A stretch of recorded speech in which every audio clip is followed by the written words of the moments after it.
Good morning dear students.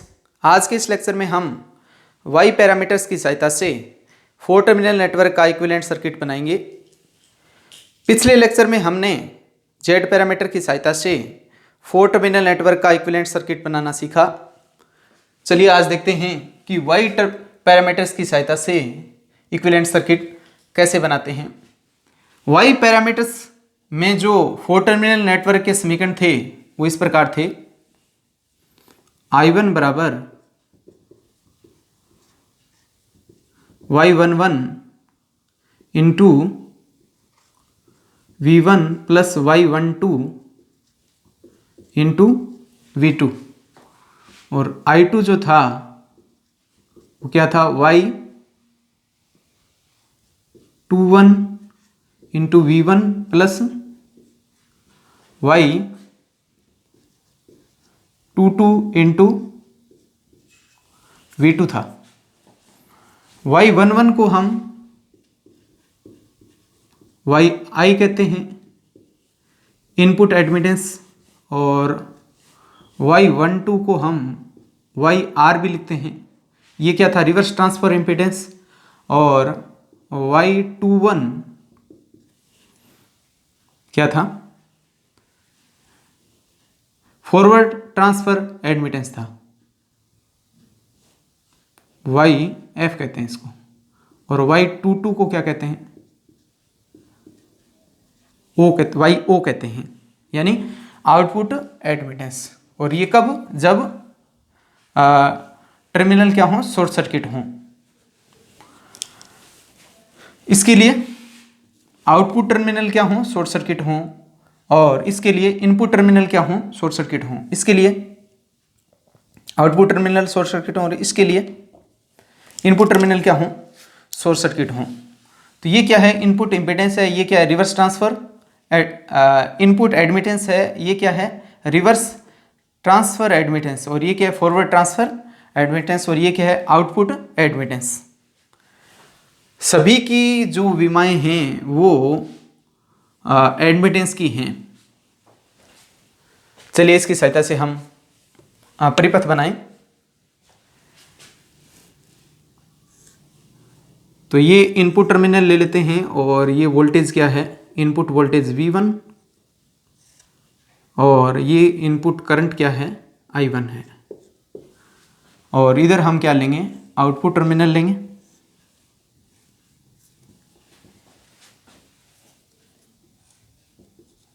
ये output voltage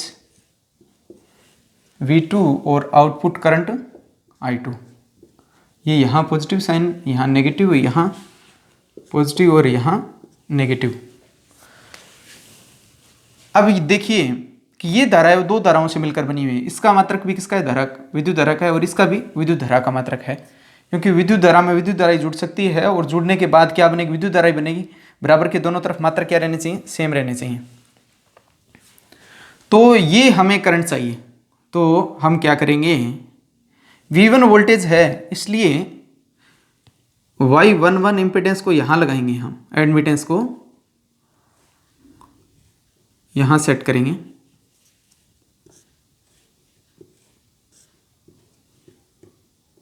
Y11 और यहां V1 नहीं है, इसलिए इसको करंट सोर्स बना देंगे। देखिए ऐसा क्यों किया है, ये थोड़ी देर में समझ आ जाएगा। इसको क्या लिखेंगे? करंट सोर्स की वैल्यू कितनी है? 12 V2। अब देखिए इस एडमिटेंस में कितना करंट फ्लो हो रहा है वो कैसे जाने? देखिए अगर ये इम्पीडेंस होता, जैसे रेजिस्टेंस होता या फिर इम्पीडेंस होती ये, तो करंट कैसे निकालते? यहाँ विभवांतर कितना है? V1 है, तो V1/Z करके निकाल लेते। लेकिन यहाँ क्या दी हुई है? एडमिटेंस दी हुई है। तो 1/Z क्या होता है? एडमिटेंस होता है। 1/Z क्या होता है? Y होता है। तो यहाँ से फ्लो होने वाला करंट ज्ञात करना हो तो हम कैसे ज्ञात करेंगे? वोल्टेज को किससे गुणा कर देंगे? इस पर अगर वोल्टेज क्या है? V1 है इसके सिरों पर, तो इसमें से फ्लो होने वाला करंट कितना होगा? वोल्टेज को किससे गुणा कर दो? एडमिटेंस से। यानी V1 इंटू Y11। यहाँ करंट कितना फ्लो हो रहा है, V1 इंटू Y11 फ्लो हो रहा है। और इस तरफ करंट ये धारा स्रोत बता ही रहा है कितना है, Y12 V2। तो इस संधि पर हम किरचॉफ का प्रथम नियम लगाएं, धाराओं का नियम लगाएं, तो क्या प्राप्त करेंगे, I1 आने वाली धारा, जाने वाली धारा क्या है, Y11 इंटू ये V1 plus Y12 into V2। ये समीकरण प्राप्त हो रहा है ना, या नियम लगाएं। तो इसका मतलब इस समीकरण को इस परिपथ की सहायता से दर्शाया जा सकता है। अब हम बात करें इसको कैसे बनाएं, इसका परिपथ कैसे बनाएं। ये आने वाली धारा हो गई और यहाँ जाने वाली धारा दर्शा देते हैं, दो धाराएं हैं जाने वाली, एक तो ये और एक ये। अब इसको तो हम एडमिटेंस लगा करके प्राप्त कर लेंगे, क्योंकि ये V2 है ना, यहाँ V2 है, तो यहाँ क्या लगाएंगे, एडमिटेंस Y22 लगा देंगे। अब क्या करेंगे कि यहाँ से प्रवाहित होने वाला करंट ज्ञात करना हो तो क्या करें, वोल्टेज को किससे गुणा कर देंगे, एडमिटेंस से गुणा कर देंगे, तो करंट मालूम हो जाएगा कितना फ्लो होगा यहाँ इस एडमिटेंस में। क्या करें, वोल्टेज को किससे गुणा कर दें, एडमिटेंस से। और ये जो करंट है वो हमें एडमिटेंस से प्राप्त नहीं होगा, इसके लिए हमें क्या लगाना होगा, करंट सोर्स ही लगाना होगा। तो इसके लिए हम क्या लगा देते हैं कि यहाँ करंट सोर्स लगा देते हैं, कितने मान का, जितना कि ये है, कितना है ये, Y21 इंटू V1। अब हम इस बिंदु पर संधि का नियम लगाएं, किरचॉफ का संधि नियम लगाएं, तो क्या प्राप्त करेंगे, देखें I2 बराबर, ये आने वाली धारा है, आने वाली धाराओं का योग जाने वाली धाराओं के योग के बराबर होगा। तो क्या आएगा, ये एक जाने वाली धारा हो गई Y21 इंटू V1 और प्लस दूसरी धारा क्या है, Y22 इंटू V2। अब ये समीकरण और ये समीकरण एक दूसरे के तुल्य है ना, तो इसका मतलब इस समीकरण को इस परिपथ द्वारा दर्शाया जा सकता है। तो इस प्रकार हम वाई पैरामीटर्स की सहायता से 4 टर्मिनल नेटवर्क का इक्विवेलेंट सर्किट आसानी से बना सकते हैं। चलिए अब हम देखें कि अन्य प्रकार से इस सर्किट को कैसे बनाएं। एक और तरीका देखते हैं।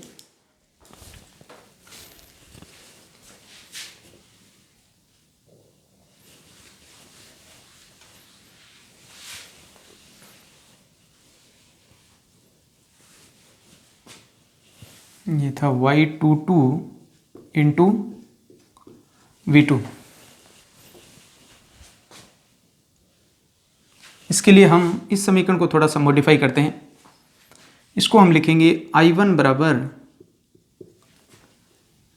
Y11 into V1 plus Y12 V2 plus Y12 V1। मैंने जोड़ दिया और इतना ही घटा दिया, यानी Y12 को V1 से गुणा करके जोड़ दिया और घटा दिया। इसको साथ लिखें तो क्या प्राप्त होगा, V1 कॉमन ले लें, Y11 plus Y12 into V1 और यहाँ से आप देखिए Y12 कॉमन आ जाएगा, Y12 कॉमन आ जाएगा तो क्या बचेगा, V2 माइनस V1 बचेगा। एक समीकरण तो हमें ये प्राप्त हुई। अब इस समीकरण को अलग रूप में लिखते हैं, Y21 V1 plus Y22 V2। इसमें हम V12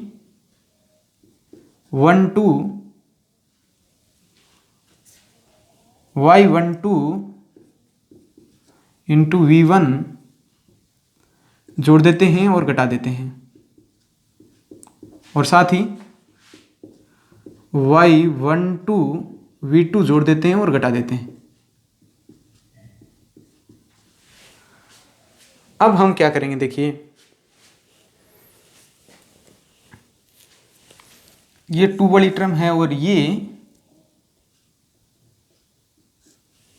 2 वाली टर्म है, तो इनको जोड़ देते हैं।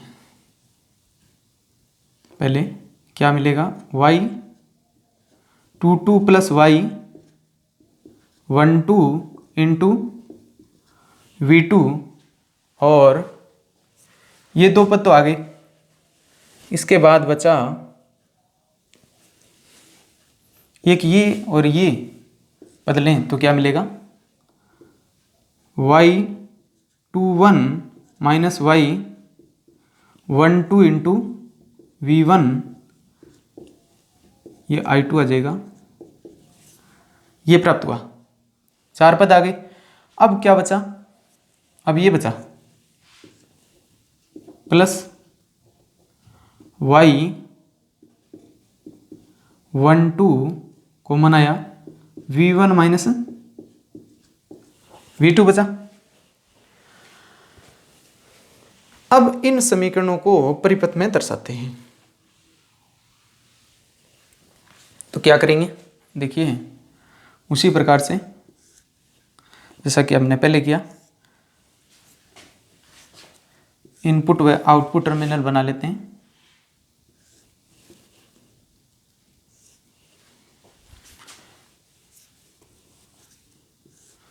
ये क्या है, इनपुट वोल्टेज,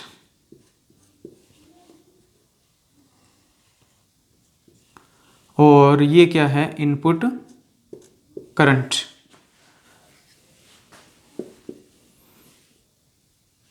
इधर क्या लेंगे, आउटपुट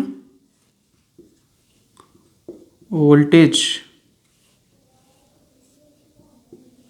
और ये क्या है, आउटपुट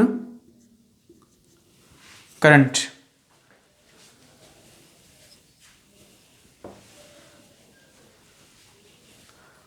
अब देखिए ये तो ये करंट है, ये भी क्या है, करंट है। ये अपना दूसरा समीकरण है, आगे बढ़, ये करंट है और ये भी करंट है। ये करंट तो हमें इम्पीडेंस को किससे, V1 से गुणा करने से मिल जाएगा।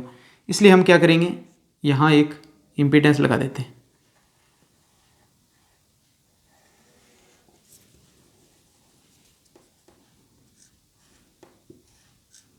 कितने मान की, y11 प्लस y12 मान की इम्पीडेंस लगा दी। तो इसमें करंट कितना फ्लो होगा, इम्पीडेंस को किससे गुणा कर देंगे, वोल्टेज से गुणा कर देंगे तो पता चल जाएगा कितना फ्लो होगा, y11 plus y12 into V1।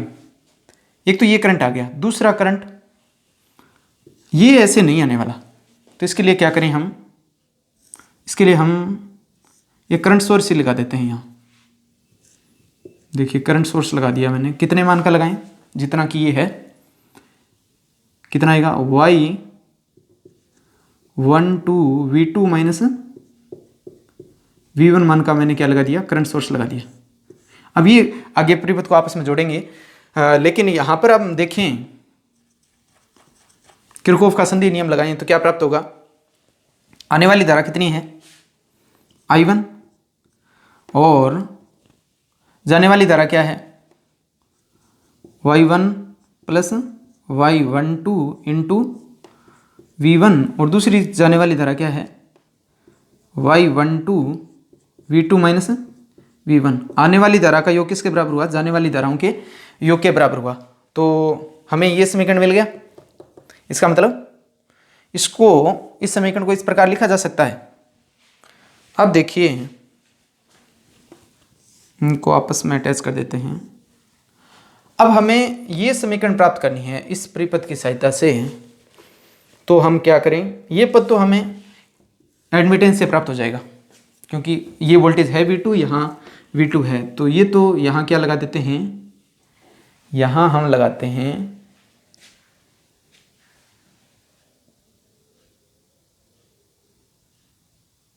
चलिए ये करंट सोर्स लगा लेते हैं पहले, ये हमें प्राप्त नहीं होगा, वोल्टेज को इम्पीडेंस से गुणा करने, इस वोल्टेज से गुणा करने से, तो हम क्या करें, करंट सोर्स तो लगा लें।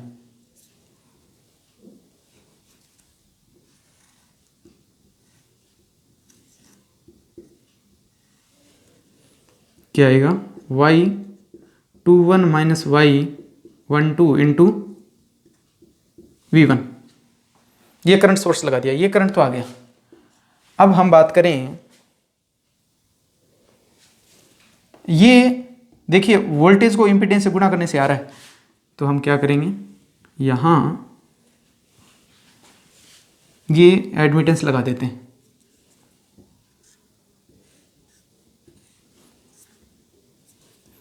y22 प्लस y12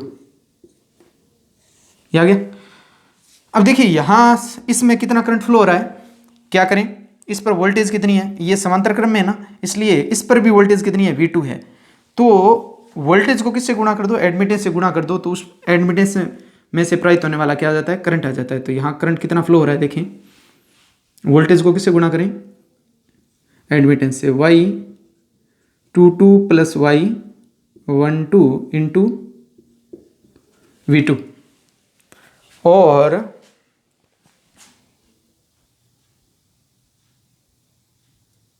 दो करंट तो हमारे पास आ गई है।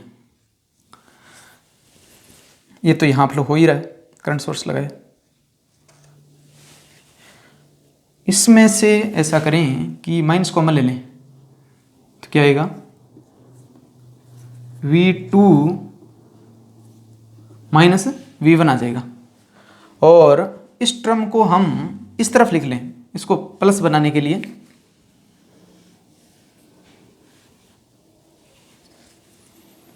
प्लस कर दें इसको, V2 माइनस V1 है। यानी कहने का मतलब बराबर के इस ओर एक तो ये करंट है और एक ये करंट है, बराबर के उस ओर एक ये करंट और एक ये करंट है। तो यहां हम देखें,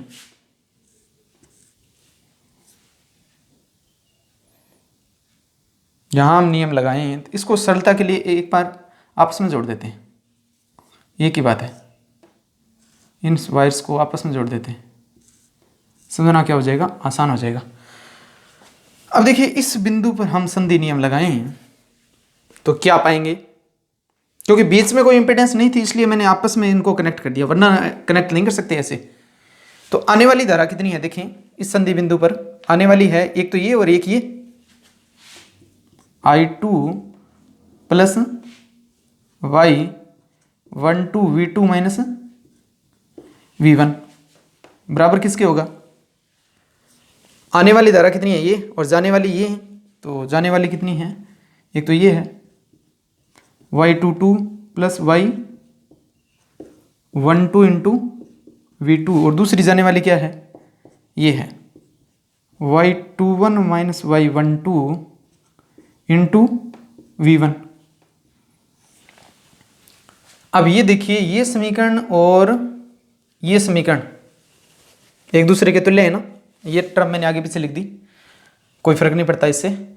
और आप देखेंगे कि ये दोनों क्या हैं, सिमिलर हैं। इसका मतलब यहाँ किरचॉफ का संधि नियम है वो लागू हो रहा है। तो इसका मतलब ये समीकरण इस परिपथ के रूप में लिखी जा सकती है, दर्शाई जा सकती है। इसको अलग अलग कर दें, सही, कोई फर्क नहीं पड़ेगा। अगर यहाँ कोई एलिमेंट और होता तो गड़बड़ हो जाती, फिर हम ऐसा आपस में नहीं जोड़ सकते उसको। तो इस प्रकार हम वाई पैरामीटर्स की सहायता से एक अलग प्रकार से हमने 4 टर्मिनल नेटवर्क का डायग्राम बनाना सीखा, इक्विवेलेंट सर्किट बनाना सीखा।